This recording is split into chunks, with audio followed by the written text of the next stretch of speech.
compassionate inquiry begins. If you are here, watching this, listening to these words, it is not by accident. It is likely because some part of you is in pain.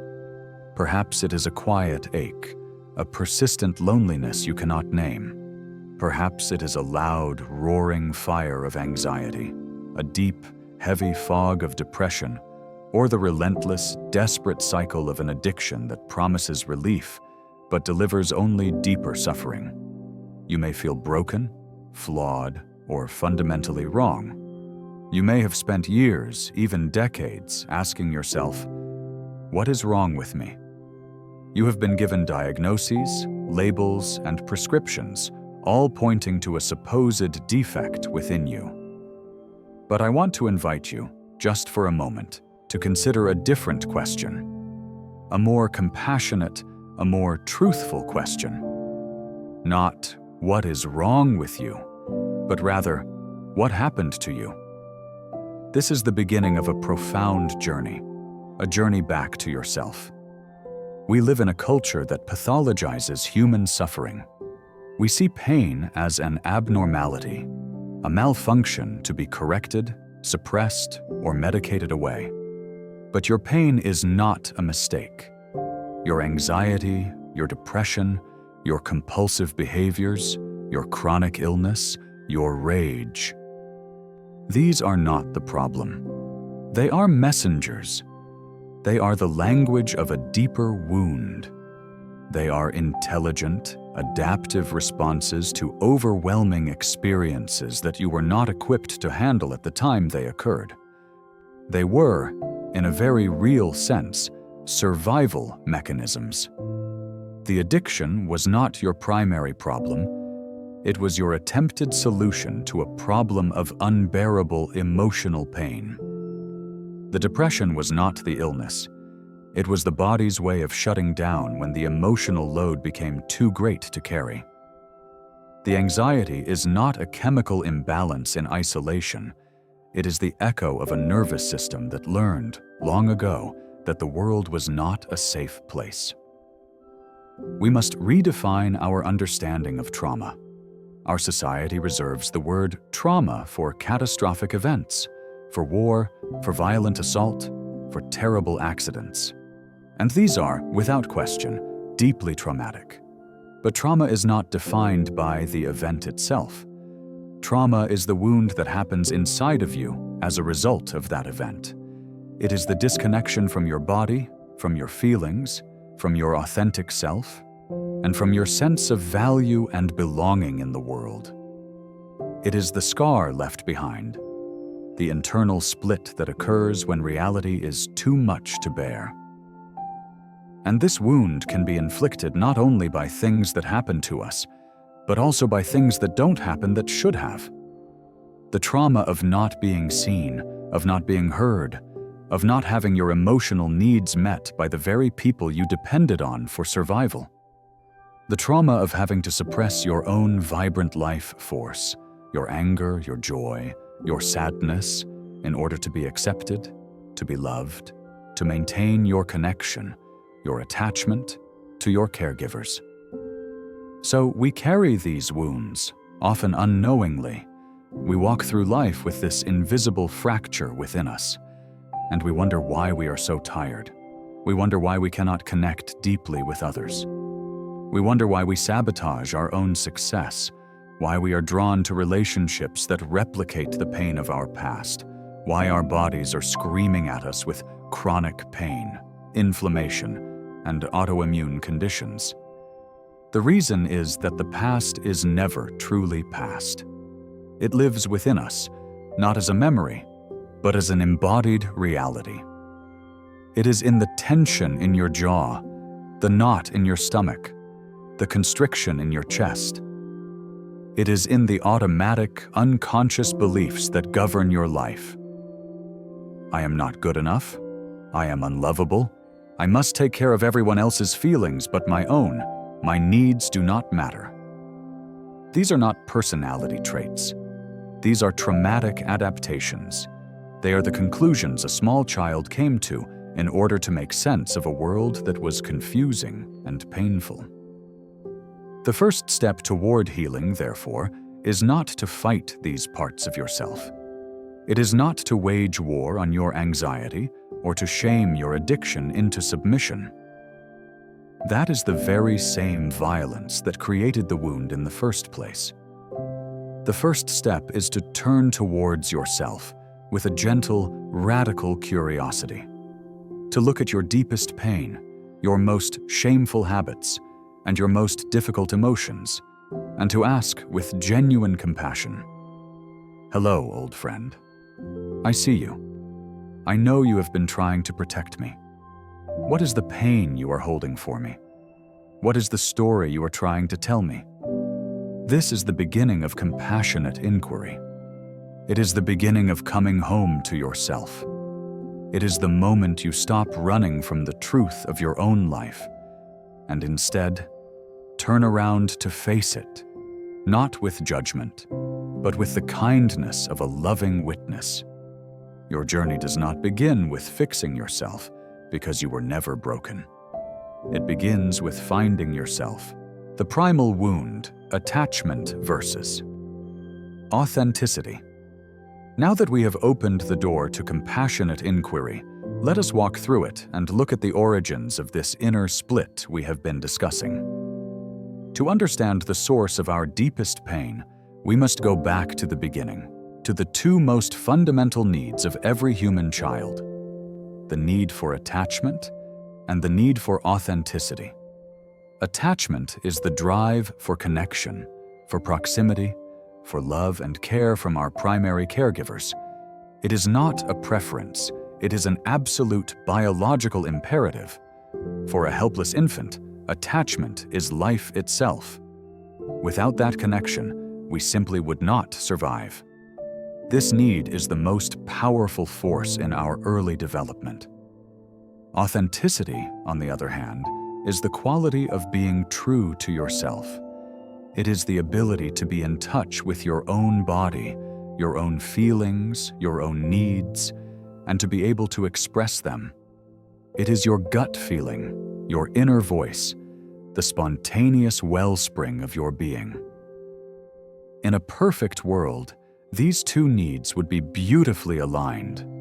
A child would feel a feeling, express it authentically, and the parent would respond with love and attunement, strengthening the attachment bond. But for so many of us, the world was not perfect. We grew up with parents who were themselves wounded, stressed, overworked, and disconnected from their own authenticity. They carried the unresolved traumas of their own childhoods. And so a tragic conflict arose. What happens when a child's authentic expression threatens the attachment bond? What happens when your spontaneous anger is met with a parent's withdrawal? What happens when your tears are met with impatience or dismissal? What happens when your exuberant joy is too much for a depressed parent to handle? The child, in that moment, faces an impossible choice. Do I stay true to myself and risk losing the connection I need to survive? Or do I sever the connection with myself in order to preserve the connection with my caregiver? For the child, this is not a choice at all. The need for attachment will always win out. Survival depends on it. This is the tragic, unconscious choice that lies at the root of so much of our adult suffering. We learned, at a cellular level, to suppress our authenticity in order to be acceptable. We disconnected from our own feelings to keep the peace. We disowned the parts of ourselves that were deemed too much or not enough. The sensitive child learns to build a hard shell, believing their sensitivity is a flaw. The angry child learns to swallow their rage, turning it inward into depression or self-loathing, because their anger was a threat to the adults around them. The child whose needs were seen as a burden learns to become a compulsive caregiver, hyper-attuned to everyone else's needs, while being completely numb to their own. We developed a false self, a personality that was not an organic expression of who we are, but a strategic adaptation designed to guarantee love and belonging. Look at your life now. Where do you see this pattern playing out? Do you find it impossible to say no? Do you feel a wave of guilt whenever you try to prioritize your own needs? Do you live with a harsh inner critic that constantly berates you, which sounds suspiciously like the voice of a parent or caregiver from your past? Do you feel like a fraud, terrified that if people saw the real you, they would reject you? This is not a character defect. This is the ghost of that original choice. You are still, in many ways, that small child trying to secure your attachment by sacrificing your true self. The people-pleasing, the perfectionism, the workaholism, the constant search for external validation. These are not who you are. They are the survival strategies you adopted. And we must honor these strategies. That false self was a work of genius. It got you through an impossible situation. It kept you safe. It allowed you to survive. So we do not approach it with anger or resentment. We approach it with gratitude and understanding. We can say to it, "Thank you for protecting me. Thank you for keeping me connected. I see how hard you have worked, but your job is done now. The threat is no longer present. I am an adult now, and I am safe enough to begin the journey of reclaiming the parts of myself I had to leave behind." Healing, then, is this sacred process of integration. It is the slow, courageous work of dismantling the survival self and allowing the authentic self to emerge from its hiding place. It is about realizing that you no longer have to choose between attachment and authenticity. You can, perhaps for the first time, have both. You can be true to yourself and be in connection with others. This is the promise of the journey. But to fully grasp it, we must understand how this deep split has taken up residence, not just in our minds, but in the very tissues of our bodies. The body's language. When the mind says no, the body says yes. We have spoken about the inner split, the disconnection from our authentic self that we engineered in childhood to survive. But we must understand a crucial truth. This disconnection was not just a psychological event. It was and is a physiological one. In the Western world, we have inherited a profound and misleading duality, a belief that the mind and the body are two separate things. We treat the mind with therapy and the body with medicine, as if they were not communicating with each other every millisecond of every day. This is a dangerous illusion. The mind and body are one, an inseparable, intelligent system. Your emotions are not abstract thoughts. They are electrochemical events that surge through every system in your body. Joy has a physiology. Grief has a physiology, and so does repressed emotion. This is why it is often said that the body keeps the score. When you, as a child, had to suppress your anger to be acceptable, what did that actually entail physically? You had to tense your jaw, tighten your shoulders, clench your fists, and restrict your breathing. To hold back tears, you had to constrict your throat and tighten your belly. This is not a metaphor. It is a physical action. The suppression of emotion requires chronic, unconscious muscular tension. It requires the constant circulation of stress hormones like cortisol and adrenaline to keep that authentic emotional impulse locked down. Over years and decades, this state of high alert, of internal battle, becomes your baseline. You forget what true relaxation even feels like. You live in a body that is perpetually braced for a threat that is no longer external, but internal. The threat of your own disowned feelings. This is where our physical health enters the picture. The nervous system, the immune system, and the endocrine hormonal system are not independent departments. They are one exquisitely interconnected web of communication. The science of psychoneuroimmunology shows us unequivocally that our psychological state has a direct and powerful influence on our immune function. The chronic stress of emotional repression dysregulates this entire network. The constant cortisol bath can lead to systemic inflammation, which is now understood to be a root cause of countless chronic conditions. An overactivated immune system, confused by the body's own internal stress signals, can begin to mistake the self for an enemy, leading to autoimmune diseases, rheumatoid arthritis, lupus, multiple sclerosis, Crohn's disease. Is it not a tragic but powerful metaphor that the body begins to attack itself after a lifetime of the self being rejected and suppressed? Look at the emotional patterns often found in people with chronic illness, patterns that are not the cause of the illness, but are deeply intertwined with the physiology that allows it to flourish. There is often a compulsive concern for the emotional needs of others while completely ignoring one's own. There is a rigid identification with duty, role, and responsibility. There is a deep-seated, unconscious belief that you are responsible for how others feel, and that you must manage their feelings to be safe. And most significantly, there is the repression of healthy anger. Anger is a life-preserving emotion. It is a boundary-setting energy. It tells us when we have been violated or when something is not right. When we learn from a young age that our anger is unacceptable, we turn that powerful energy inward against ourselves. We mistake repression for niceness, but it is a form of self-violence.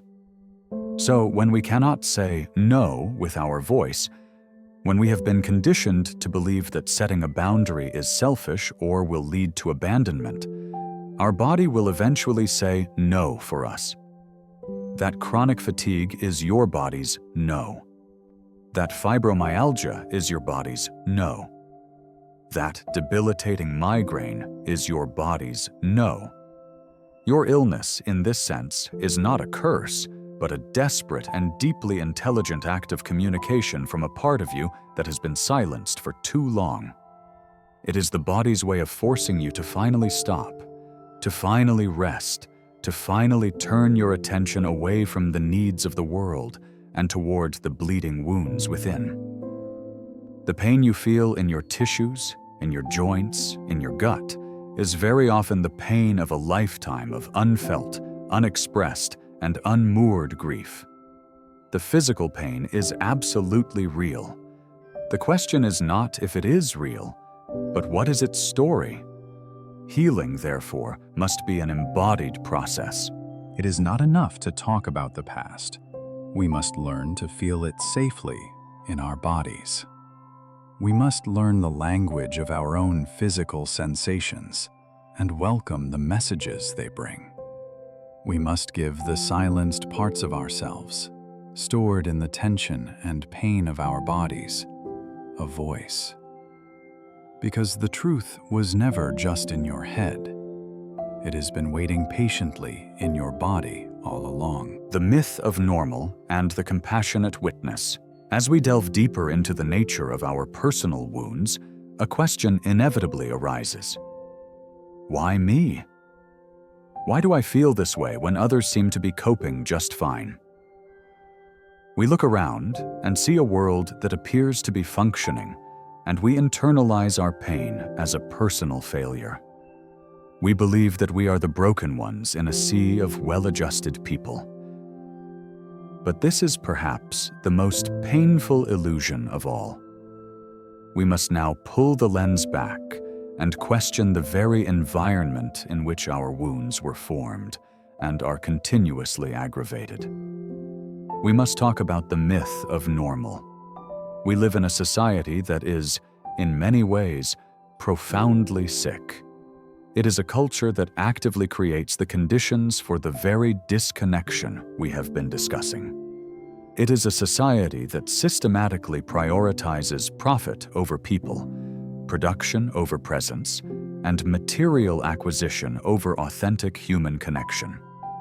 We are raised in isolated nuclear families, often cut off from the tribal, multi-generational support networks that are our evolutionary birthright.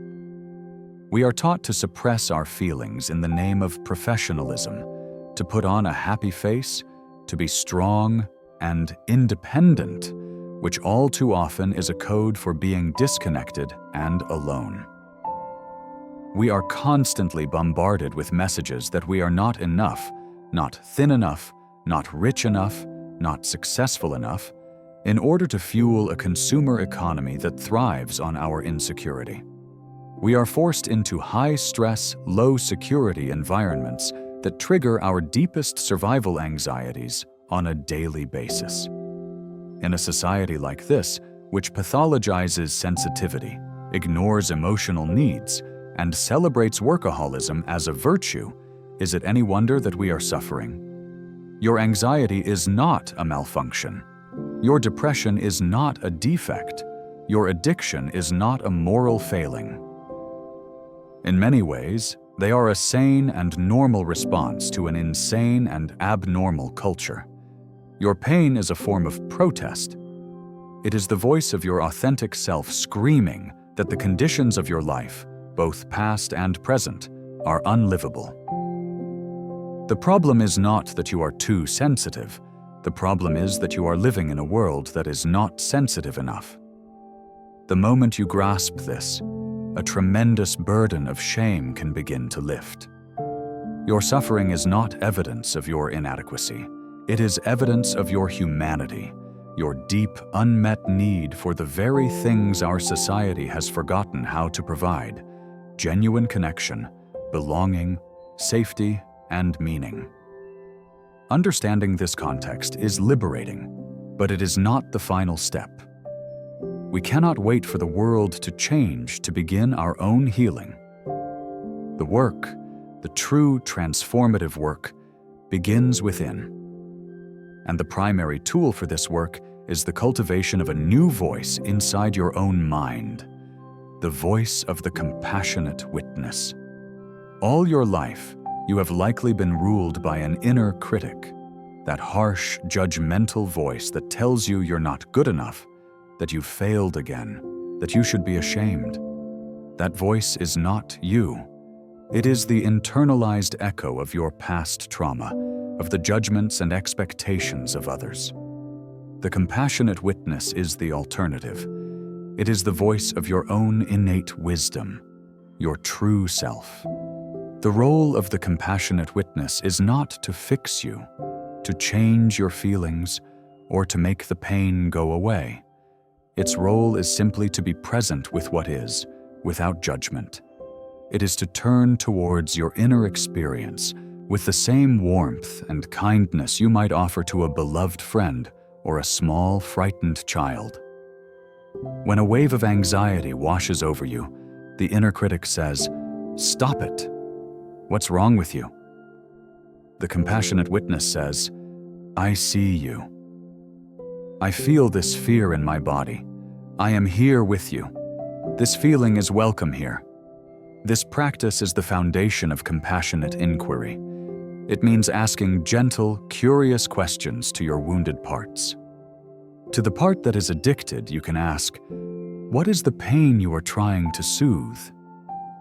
To the part that is depressed, you ask, "What is the heavy sadness you are carrying for me?" To the part that is enraged, you ask, "What boundary was violated that you are trying to defend?" This is the beginning of the end of the internal war. You stop fighting yourself and begin befriending yourself. You create a space of safety within your own being, a sanctuary where even the most difficult and painful feelings can be held with acceptance. In this space, for the first time, you are giving yourself the attuned, non-judgmental presence that you desperately needed as a child, but may not have received. This is how you reparent yourself. This is how you reclaim the lost territories of your own soul. It is a practice, a moment-by-moment turning towards yourself with kindness. And it is this practice that will create the foundation for the final, ongoing journey, learning to live a life that is, at last, truly your own. The path forward, reclaiming the self. We have journeyed together through the landscape of your inner world. We have looked at the nature of your wound, its origins in the conflict between attachment and authenticity, its expression in the language of your body, and the cultural myths that have kept you feeling isolated in your pain. We have introduced the gentle power of the compassionate witness as your guide. The question now is, where do we go from here? What does this path of healing actually look like, day by day? The first thing to understand is that healing is not a destination you arrive at, nor is it a problem you solve. It is a homecoming. It is a slow, often messy, and profoundly courageous process of returning to the truth of who you were before the world told you who you should be. The journey forward requires one thing above all else: the willingness to feel. You cannot think your way out of a wound that was created on the level of feeling. You must feel your way through it. This means making a conscious choice to turn towards the very emotions you have spent a lifetime avoiding.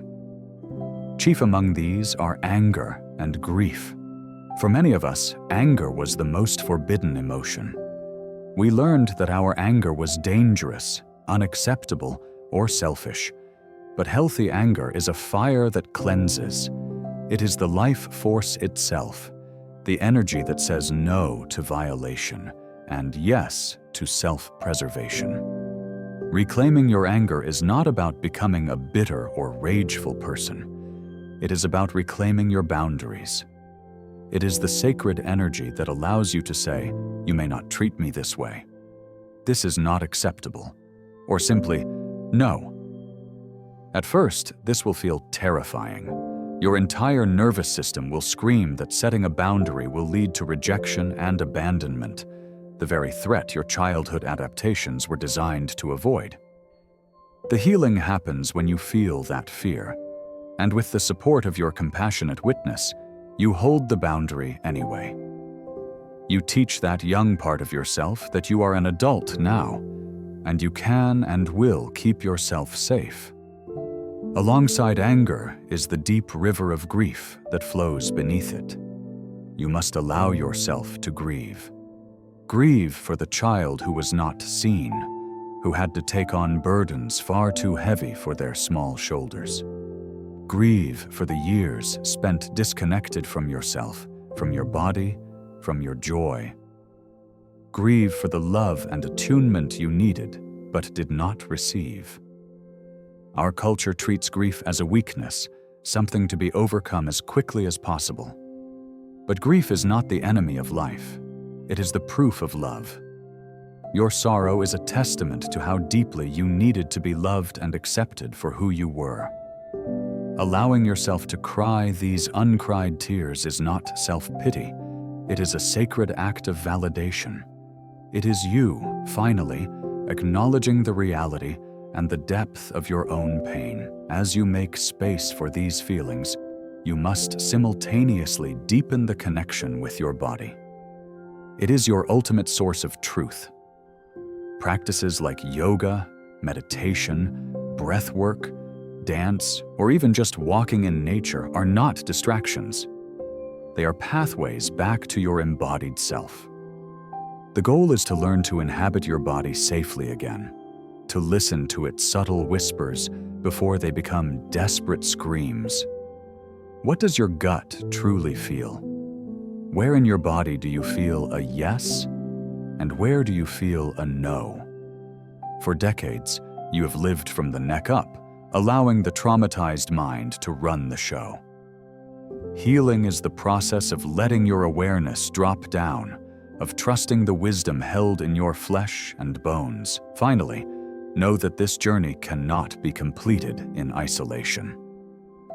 The original wound occurred in relationship, and it is in safe, healthy relationships that it will be healed. Seek out connections, be it a therapist, a supportive partner, trusted friends, or a community group where your authentic self is welcome, where you can express a difficult feeling and be met not with judgment, but with empathy. This is how we finally resolve the primal conflict. We learn through lived experience that we can be our true selves and be loved. We can be authentic and maintain our attachment. This is the integration that is wholeness. This path is not about becoming a new, perfect person. It is about becoming more fully and unapologetically who you have been all along, beneath the layers of adaptation and defense. The goal is not a life without pain, but a life with the capacity to hold all of it: the joy, the sorrow, the anger, the love. Your symptoms were not your weakness. They were signs of your incredible resilience. You survived. And now, the same strength that allowed you to survive can be channeled into the sacred, beautiful work of learning how to truly live. Welcome home.